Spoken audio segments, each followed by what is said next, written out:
Welcome to Aging Insight with your host, John Ross and Lisa Shoalmire. This program is brought to you by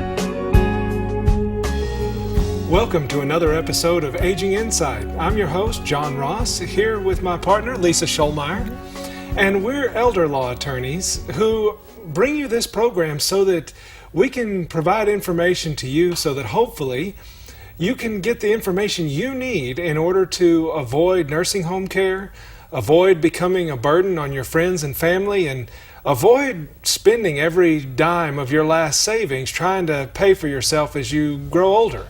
We want you to be able to age in place on your own terms. And we know that you can do those things. You just have to have information. You have to know what's out there and what's available to you. And that's what this program is all about.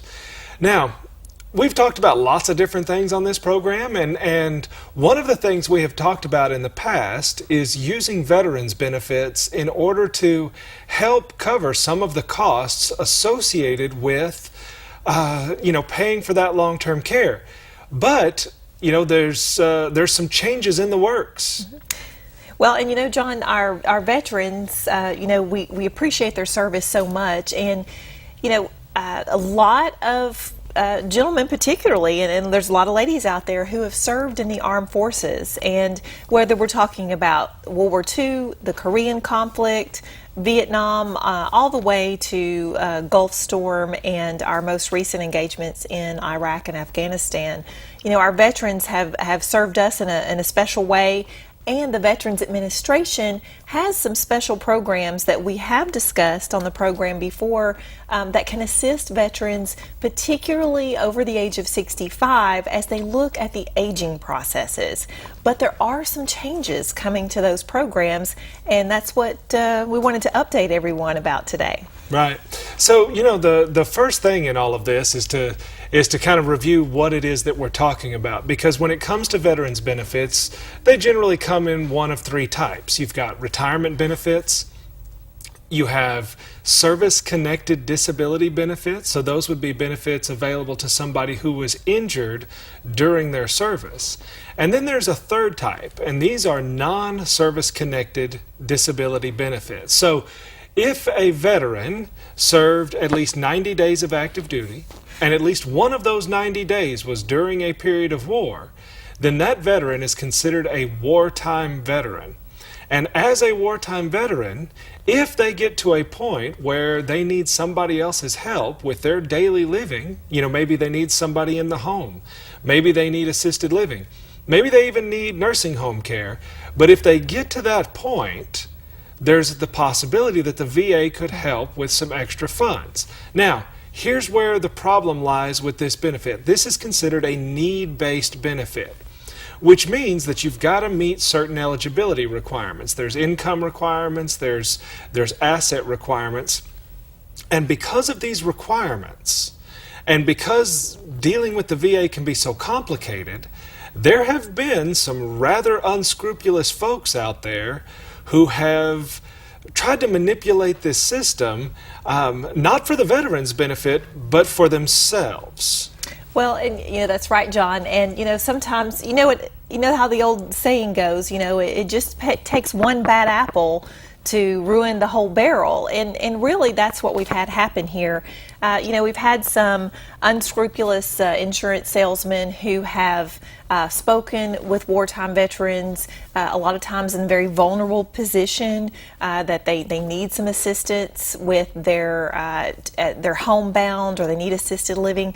And so, in comes this person who says they have some answers that will guarantee to bring in some veterans benefits, and then they proceed to sell that veteran and that veteran's family certain insurance products that they say are required in order to qualify for the veterans benefit. And of course, the reality is that insurance product is not required to qualify for the benefit, but those insurance products carry some hefty commissions. So to address this problem, the Congress, believe it or not, has been busy at work on this problem. And John, you want to talk about what some changes are coming down? Yeah, the idea was that we have these insurance salesmen posing as people who guide veterans through this process, when in fact what their real motivation is the sale of primarily annuities in one way, shape, or form. Now, first thing to understand with all of this is that there is no situation where the purchase of a particular insurance product is required for qualifying for VA. There are requirements of what it takes to meet the income and the asset rules, but the purchase of an annuity or something like that is not part of any of that. So we had these people out there, they were doing these sort of things. So as a way to protect the veterans, Congress got together and they said, well, we need to come up with some legislation that will stop this practice. And what they have come up with is essentially a transfer of assets penalty. Now, if that phrase transfer of assets penalty sounds familiar, it's because you've probably heard the same thing when we talk about, say, the Medicaid program.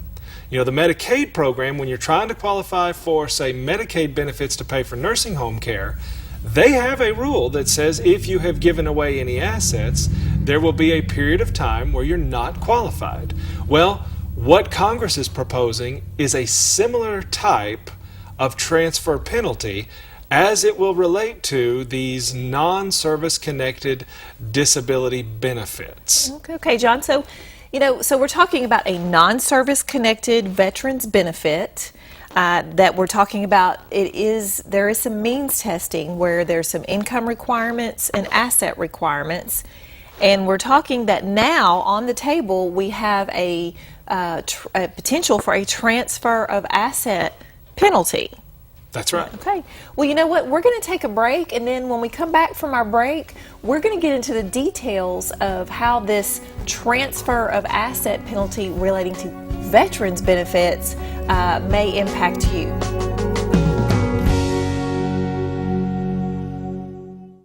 Hi there, I'm Larry Sims. It's been my privilege for the past several years to be a volunteer board member of Hospice of Texarkana, and there I'm able to represent community members like you. We continually customize our end-of-life care to better meet the needs of our community. As an example, our medical director and nurse practitioner still make visits to homes and facilities. Call today to learn more about the help we can give your family. Hospice of Texarkana, the nonprofit hospice established in 1985 for the community, by the community. All our moments should be cherished. SEMA Hospice provides comfort care when you need it most with compassion, dignity, and respect. Along with Jordan Health Services, SEMA Hospice provides compassionate continuity of care. SEMA Hospice, comfort and care when it matters most. Hi, I'm Blake Rich. Heritage Home Health and Heritage Hospice is the realization of my dream of bringing exceptional home care to the people of Texarkana, Texas, and the surrounding areas. The love and compassion of Jesus Christ gives our work purpose. Their dignity is important to us. We respect the fact that they choose us and honored to be given that opportunity. Love, dignity, respect. We are Heritage Home Health and Hospice.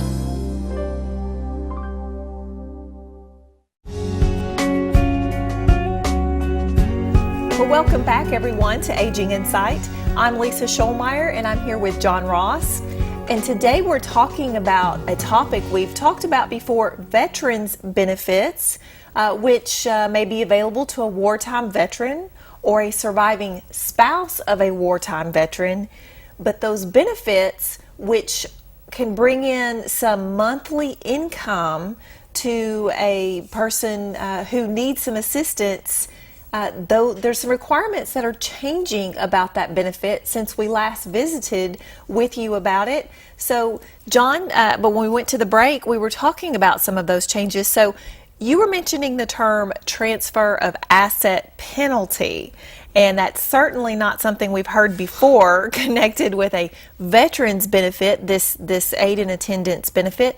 Explain what that's about. Right. So here, what we're talking about in this situation is the idea that if you have given away assets, either by a direct transfer, by placing those assets in trust, or by taking those assets and putting them in some sort of insurance product like an annuity, that if you have done some of those things within a certain period of time prior to applying for these type of veterans benefits, that there will be a period of time where the VA benefit would not be available to you. And the rules are not very clear yet. Again, this is pending legislation, but Lisa and I participate in a lot of national conferences, and we talk to lots of elder law attorneys around the country, many of which are heavily involved in lobbying efforts related to these. And the general consensus is that this legislation is likely going to pass. Now, the exact form of it, we're not sure just yet. Of course, we'll get back to you with that when we have it. But the fact that this is pending, it has, my understanding is that it's passed the House of Representatives, it's headed on to the Senate, and so let me kind of give you an idea. Let's say that a veteran had a home, and the veteran had decided at some point, maybe he had heard some rumors that if he ever went to the nursing home, he was going to lose that house. Well, if you've ever watched this show before, if you go to the nursing home, they're not going to take a house. That doesn't mean you don't need to protect that house, but the idea that if you go to the nursing home, they're going to take your house is just not right. There are ways that you can protect that without just giving it away, but yet these rumors persist. And so here a veteran, having heard these rumors, thinks that the best idea is to put that house in his son's name. And then, maybe a year later, he realizes, I've got some extra expenses and I could use some VA benefits to help cover these expenses, and then applies to the VA.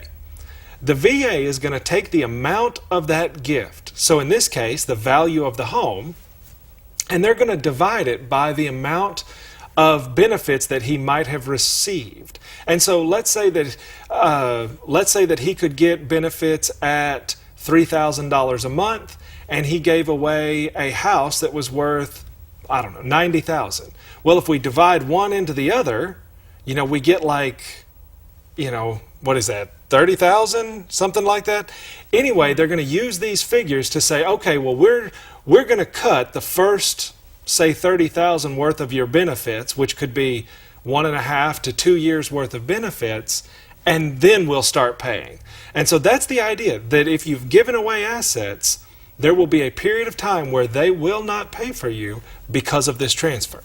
Well, and the problem with this comes up in that, people so often don't realize that this transfer penalty may be out there, and so, they give away an asset thinking that they are passing on their legacy to that next generation, thinking that my children could better use my nest egg and my savings to buy a home or start a business or, pay their own bills. And so those gifts are made with honorable intentions and not just in a fashion, to qualify for benefits, but then the very harsh result is that a benefit that a person would otherwise receive is not available to them, at least for a time period, based on the value of the gift or based on the value of the transfer. That's right. Now, again, we mentioned that there's some of these things that we don't know the exact details yet. These are still coming to light. In a Medicaid concept, Medicaid also has a transfer penalty, but there are a number of exceptions to that transfer penalty. For example, you can transfer assets to a child who is disabled. You can transfer assets to any person who is both disabled and under the age of 65 if you do it correctly. So even under the Medicaid rules, which does have a transfer penalty, there are some exceptions. Whether or not there will be any exceptions related to the VA is yet to be seen. The other thing under Medicaid rules is that if you've made a gift that creates a penalty, but the person you made that gift to gives it back, it's as if the penalty never happened. It's as if that transfer never happened. So, we mentioned giving away a house. Well, you can have a house and still qualify for Medicaid. So if I had given my house to somebody and then, a year later realized I needed Medicaid, that person could just put that house back in my name, and it's as if that transfer never occurred. Again, the problem is we don't know what's going to happen with the VA. We don't know if they're going to have exceptions to some of these rules. We don't know exactly how these penalties are going to be calculated. And so that kind of is going to, what that means to you is the idea of planning ahead. We know what the rules are now. And since we don't know what the rules are in the future, this is particularly important to look at your situation and determine whether or not you're entitled to some of these benefits, and if so, things that you might need to do now to get ready for that in the future. Well, that's right. So, the bottom line is if you are a veteran or you are a surviving spouse of a wartime veteran, your husband may have passed, husband or wife may have passed many years ago, but as a surviving spouse of a wartime veteran, you may have a benefit available to you. And with this rule and this new legislation pending, now is a good time to really dig into this benefit, just to get informed about what it's about, what the qualifications are. It may not be a benefit that you need right now or that in the near future, but again, a little bit of extra income each month certainly goes a long way toward staying in your home, not being a burden on your friends and family, and having enough money to pay for yourself through your retirement years. And this is just an excellent avenue to assist with that, but you need to be informed. So contact an elder law attorney, contact your VA service officer in your county, contact your veteran service organization such as the VFW. They also have people in their organizations that have information about the current benefit. And John, what I understand is that they're thinking maybe this fall, this autumn, this September, if they can get Congress to do anything, that is about when they're expecting the legislation to pass. Is that what you understand? That's also what I understand. And when it comes to planning ahead, it's so easy to put that off. But this is one of those situations where we certainly would encourage you to do some things right now.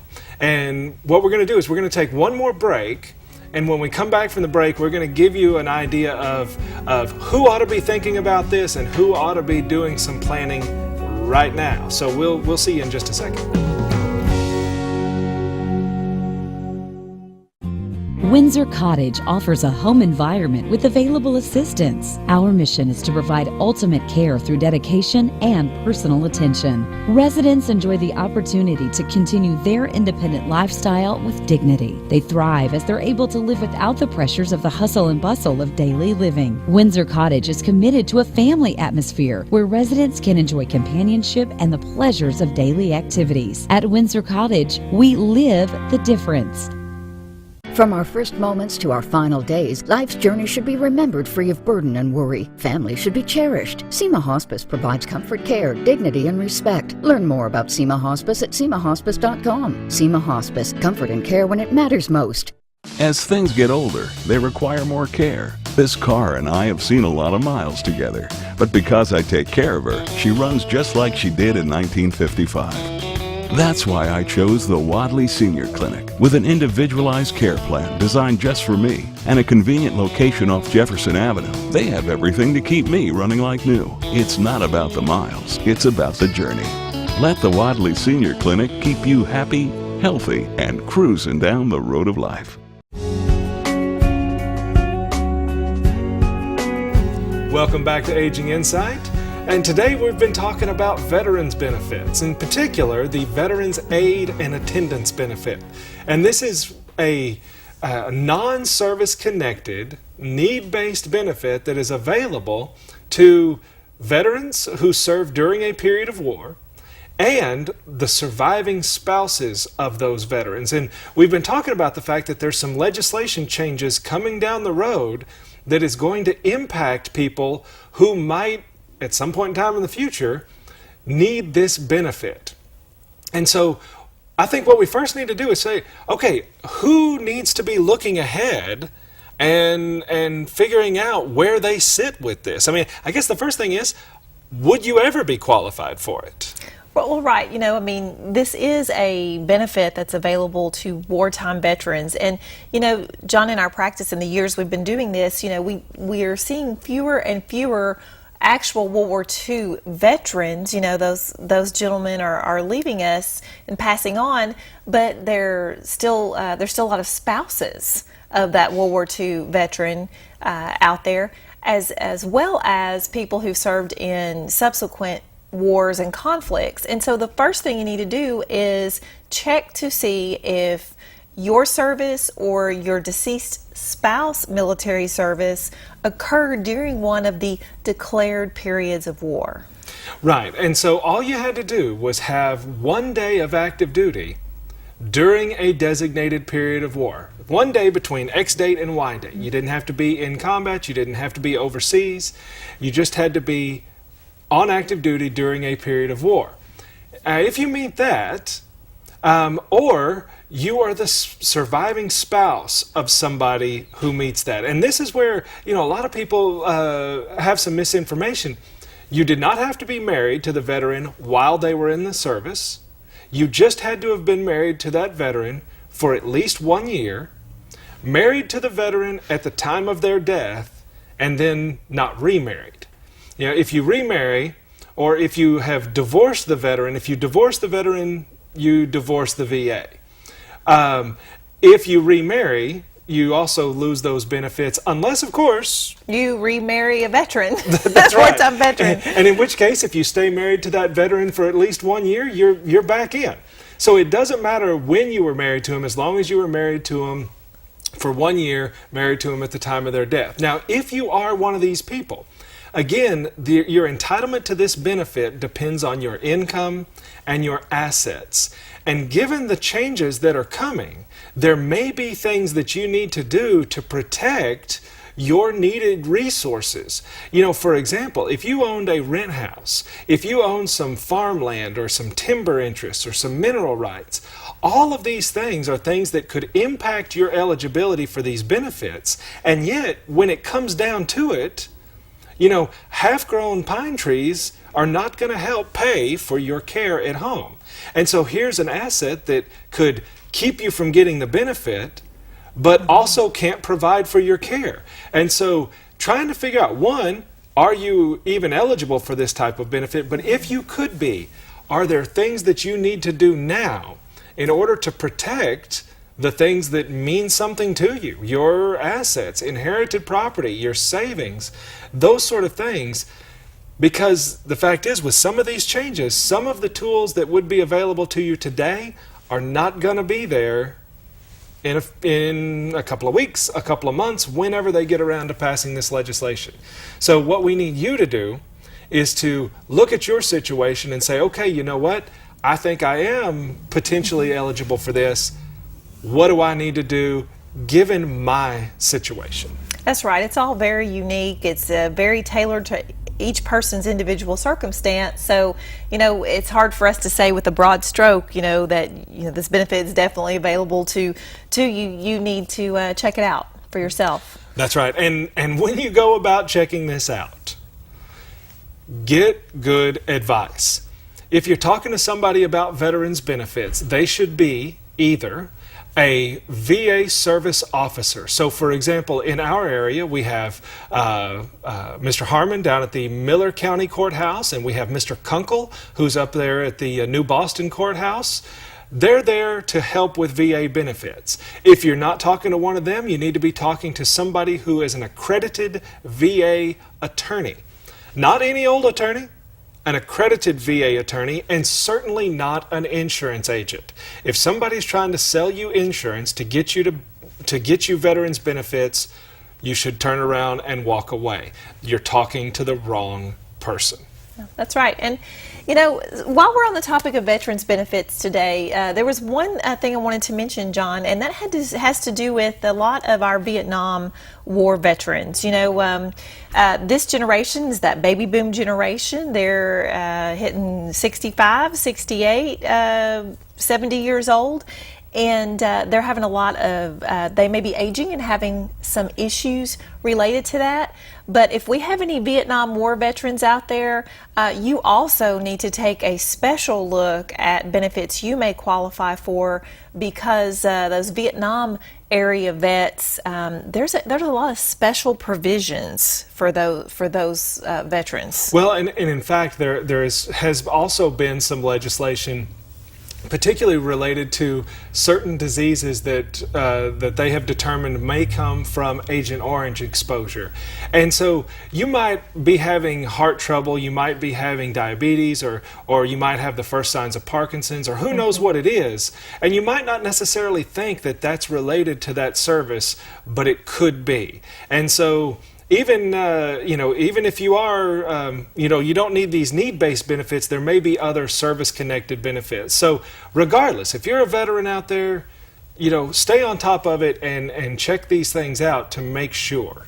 Oh, and one more point. People have heard horror stories about dealing with the Veterans Administration, and I will say with these non-service connected benefits like aid and attendance, the processing times are a lot quicker than you think. So don't let dealing with the VA scare you away from looking into the benefit. That's right. Well, once again, you've about reached the end of another episode of Aging Insight. We want you to ask us if you ever have any questions. You can find us on Facebook at facebook.com/Aging Insight. And you can find me on Twitter at TXKElderLaw. And that's my handle. And we will see you next time on Aging Insight. Bye-bye. Thank you for joining us for this week's Aging Insight program with John Ross and Lisa Shoalmire. This program is made possible by